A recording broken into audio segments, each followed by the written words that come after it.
a hangar full of machines, noise, and swaggering soldiers, one quiet woman knelt alone, folding parachutes by hand like it was 1975. No rank, no voice, just fingers, fabric, and silence. They mocked her until the sky opened at 25,000 feet, and only one chute opened right, the one she packed. If you're new to the channel, make sure to subscribe and like the video. It helps us bring more real-life stories that inspire. And tell us in the comments, where in the world are you watching? From now, let's jump into the story. The morning heat shimmered across the flat concrete at High Wind Training Facility. Dust swirled at the edges of the tarmac, where the wind carried the noise of jet engines and shouted orders like echoes down a canyon. Inside the main hangar, steel ribs held the wide roof in place and voices bounced off every surface. Mechanics yelled across tool carts. Officers compared sensor readings. Everything was fast, loud, and important. But tucked near the far wall, almost hidden behind a tall stack of crates, a woman worked in silence. Mira Denley wore a brown jumpsuit with no markings, no rank, no name, no emblem. Just brown, plain, faded from years of use. Her dark hair was tied back, her posture relaxed but steady. She was kneeling on an old canvas mat, smoothing out a line of yellow cord between her fingers. Her hands moved carefully, folding fabric the way someone might fold a letter they didn't want to crease. Nobody spoke to her. Not once. She wasn't part of the tech team. She didn't run diagnostics. She wasn't on the flight roster. She was just a contractor, brought in to handle the manual tasks nobody wanted. Packing parachutes by hand was a skill no one asked for anymore. The machines did it better. At least that's what everyone said. But Mira didn't seem to care.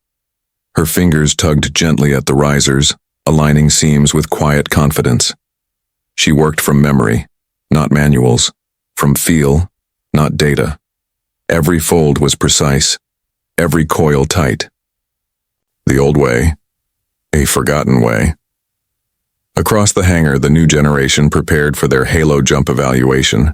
5 elite trainees, all prepped to show off their precision freefall skills in front of top brass and military observers.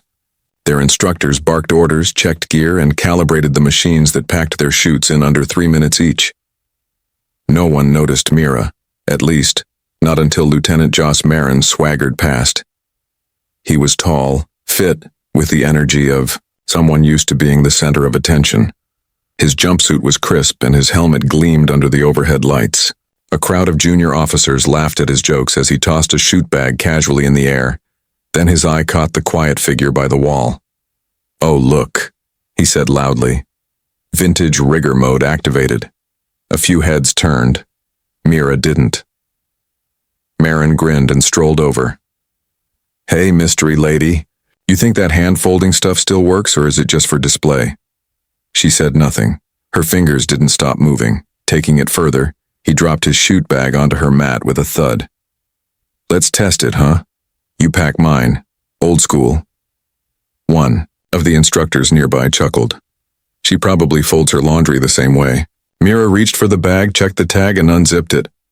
"Oh, she accepts," someone called. The scene drew attention. A few techs paused. 1 or 2 jumpers leaned in, amused. She didn't respond. She simply began. Panel by panel, line by line. Mira folded Lieutenant Marin's parachute like she had 100 times before. Her movements were slow, but never hesitant. A crease smoothed here, a tension line checked there. No beeps, no buzzes, no screens, just hands and cloth and quiet. "Does she even blink?" one observer whispered. But no one interrupted her.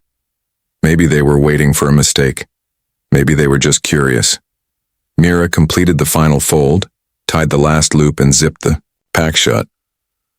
She placed it neatly beside her, then returned to her own gear as if nothing had happened. Marin picked it up, smirking. "Let's hope it doesn't open like a tablecloth," he said to his friends. Laughter followed him as he walked off.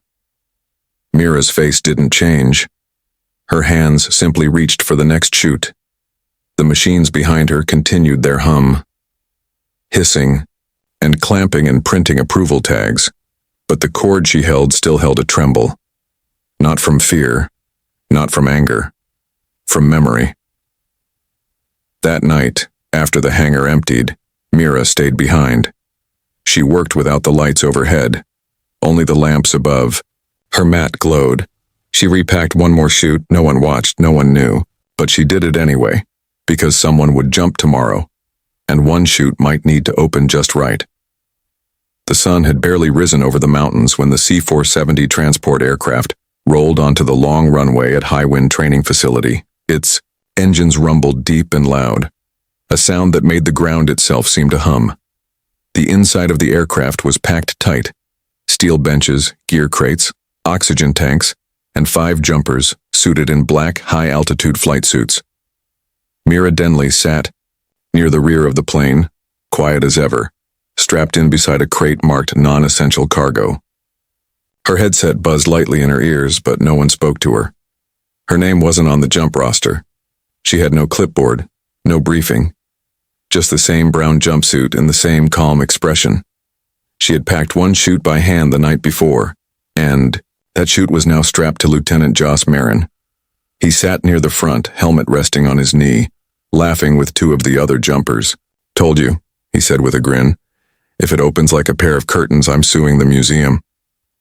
More laughter followed. One of the instructors rolled his eyes.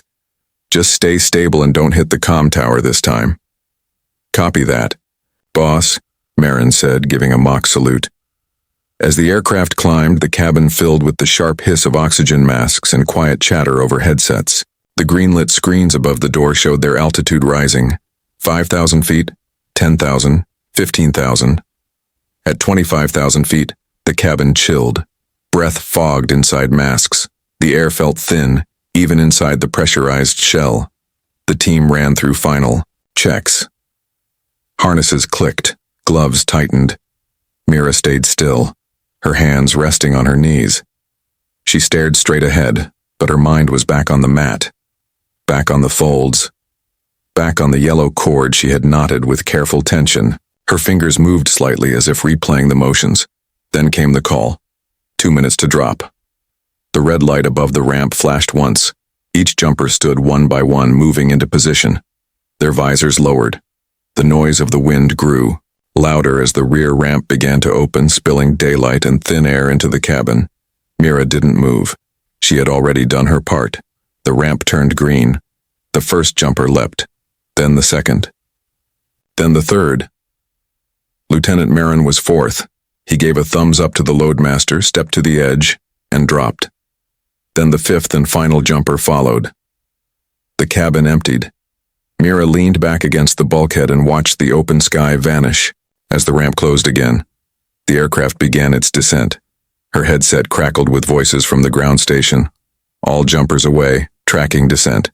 At first, everything sounded normal, but within seconds, the comm cracked. Jumper 3, canopy. Not fully deployed. Jumper 5, panel fluttering, unstable drift. Jumper 2, reserve failed to release clean. Panic rippled through the comms. On the monitors at ground control, officers leaned in, watching data flash across the screens. One parachute had twisted on opening, spinning fast. Another opened too late. A third seemed stuck mid-deploy, fighting air resistance and time. Only one chute opened perfectly. Only one. Lieutenant Marin's. His descent was straight and stable. His canopy bloomed like a full circle, every panel tight, every line clean. He drifted slow and steady, the kind of drop you see in training videos, the kind where everything works. He didn't know why. Not yet.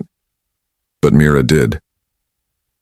She sat quietly in her seat, listening to the panic on the line, hearing words like malfunction, correction, hard impact, and signal drop. Her eyes didn't close. Her hands didn't shake. Below them, the medics raced across the landing zone. 2 jumpers were down hard. One had a limp. Another didn't stand right away. A third rolled, but gave a thumbs up. The fourth landed off course, dragging his chute across scrub grass and stones. But Marin landed center zone, knees bent, one smooth step to upright, like he'd done it 100 times. His hand reached down to gather the chute. He looked at it strangely, noticing something. The cord was different. It was tied with a kind of knot he didn't recognize. Tight, but neat. Not the machine-made coil he was used to. He stared at it for a moment, then slowly looked up toward the sky. Then, the hangar in the distance. The cord had been tied by hand, Mira's hand, the same hands that no one had looked at. The ones they'd laughed at. The ones that packed the only chute that had worked exactly as it should. The plane landed 15 minutes later. Inside the hangar, voices were already rising. Questions, data checks, system reviews. Commanders wanted to know why the auto-packed chutes had failed, why 3 backups had deployed late, why 4 jumpers had nearly been injured. No one had answers. Not yet.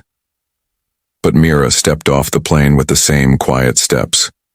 She carried nothing, said nothing, just walked back toward the prep bay as if the sky hadn't just proven her right. Back at her canvas mat, she unrolled the next chute. There would be more jumps tomorrow, and someone would need to land safe. The hangar at Highwind was never quiet, until now. A strange tension had settled in the air. Officers paced, technicians whispered in corners. On a wall monitor, replay footage from the Halo jump looped again and again. Every time it ran, the same thing was clear. 4 of the 5 jumpers struggled. 1 fell too fast. 1 drifted too far. 1 twisted like a leaf in the wind. And only 1 landed smooth, Lieutenant Joss Marin.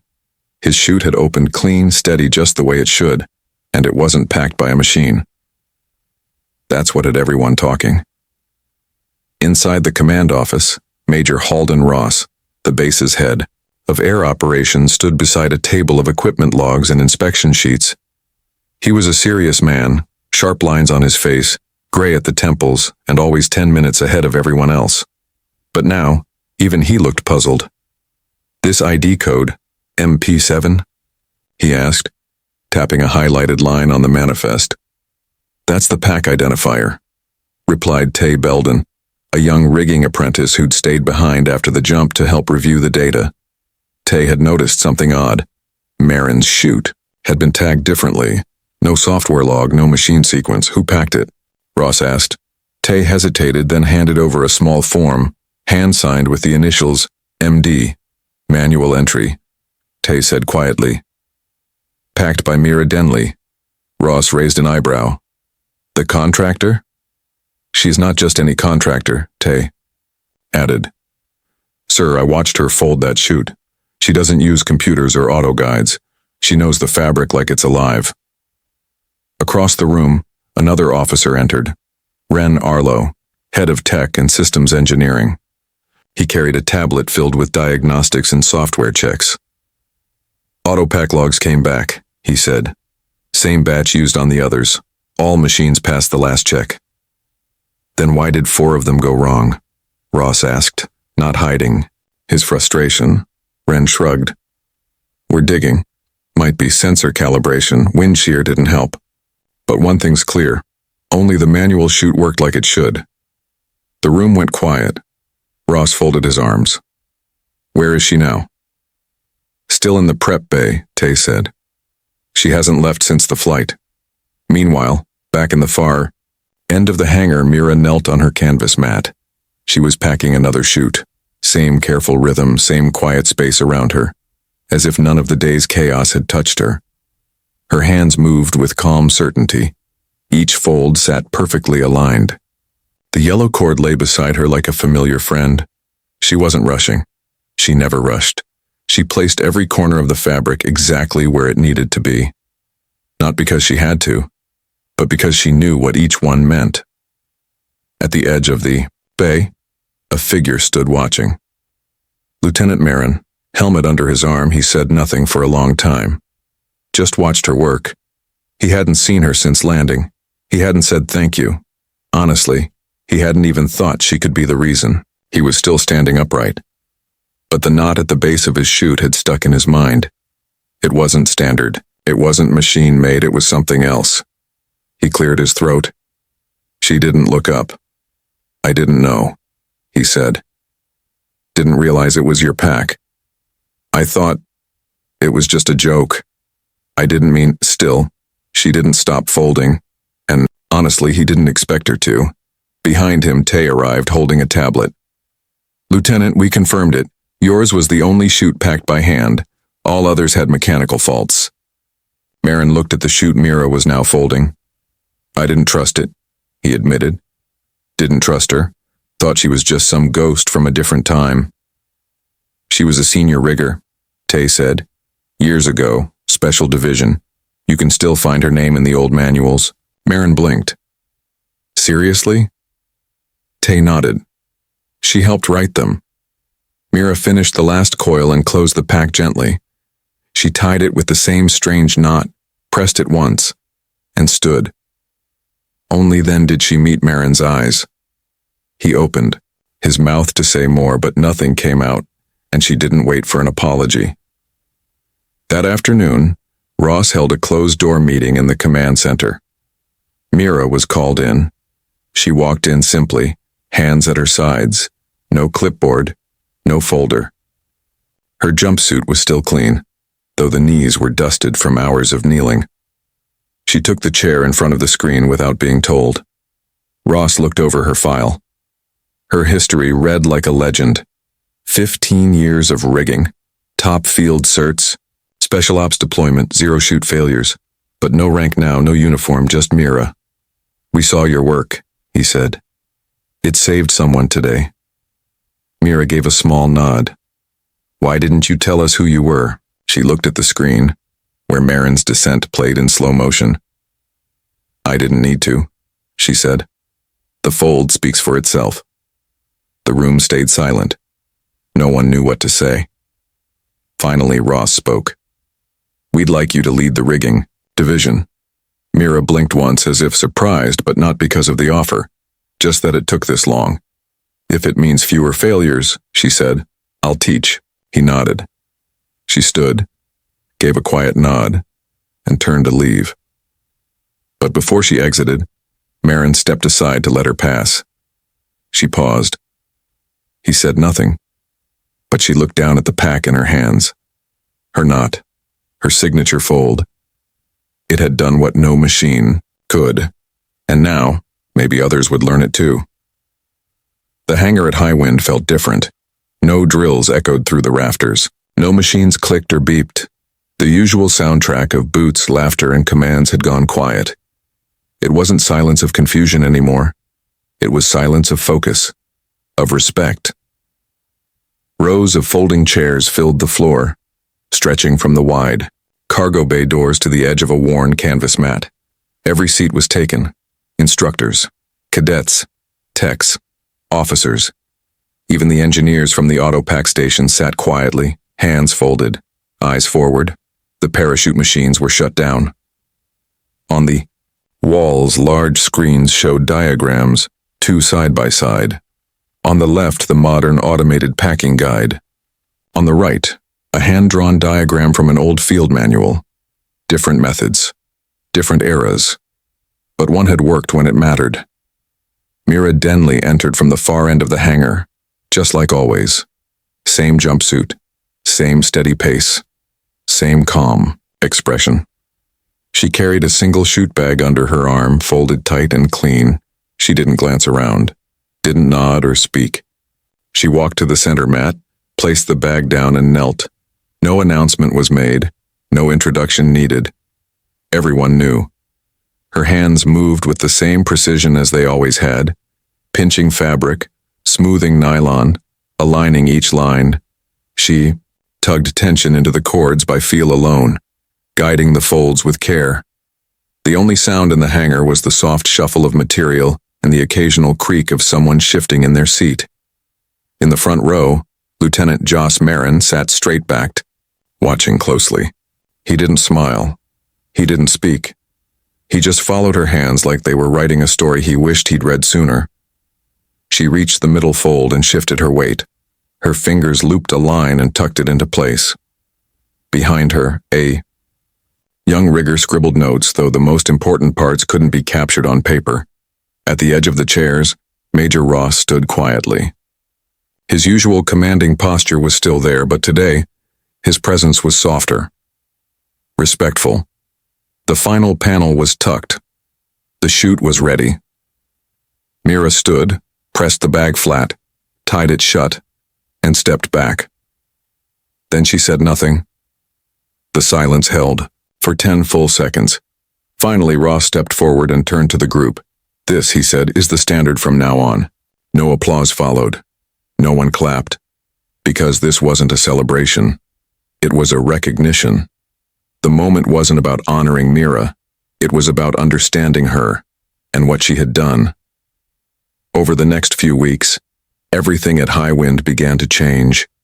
The rigging program rewrote its training guide. New instructors were assigned to learn from Mira directly. Young riggers practiced folds on worn-out mats with no screens to guide them. They started to understand how it felt to pack something someone else's life might depend on. The machines weren't thrown out. They had their place. But they were no longer trusted without question. Now every chute was required to pass a final hand check. And every hand check followed Mira's fold. Even the engineers from the autopack team asked to be trained. They wanted to learn the motions they couldn't code. Mira didn't give long lectures, she didn't need to. She taught by showing, by repeating, by letting their hands learn the quiet way hers had. One afternoon she was working alone when a pair of young recruits peeked through the open bay door. They didn't say anything at first, just watched. "That's her," one whispered. "The one who saved the lieutenant." The other nodded. "She folds every chute like it's the only one." Mira didn't look up. She finished her fold and tied it off. She wasn't folding for attention. She was folding for the next person who would jump. 1 month later, the hangar was full again, but this time, not for a jump. A new class of cadets was graduating. Their families had come to watch. Flags lined the walls. Medals were ready to be handed out. But before the ceremony began, one unexpected thing happened. Ross took the stage and cleared his throat. "We're honored to recognize someone whose work doesn't come with medals. Someone whose name was never on the front of a report. But without her, we wouldn't be here celebrating clean landings and safe returns." He turned toward the side of the stage. "Mira Denley, would you join us?" A hush fell over the room. She stepped forward slowly, same jumpsuit, same calm pace. The crowd didn't cheer, they simply stood up. Every last person in the hangar rose to their feet as she walked by. She didn't smile, she didn't speak. She only accepted a folded piece of canvas, a symbol, not a trophy. A gesture that said, "We see you now," and that was enough. Later that evening, when the ceremony was over and the sun dipped behind the cliffs, the hangar was empty again. Except for her. Mira knelt on her mat with one last chute for the day. No spotlight. No crowd. Just fabric, cord, and quiet. Her hands moved slowly, not from age, not from fatigue, but from intention. Because tomorrow, someone would jump. And when they did, her fold would go with them. She didn't need thanks. She didn't need recognition. Her legacy wasn't written in words. It was packed into the folds, the quiet ones, the ones that never failed.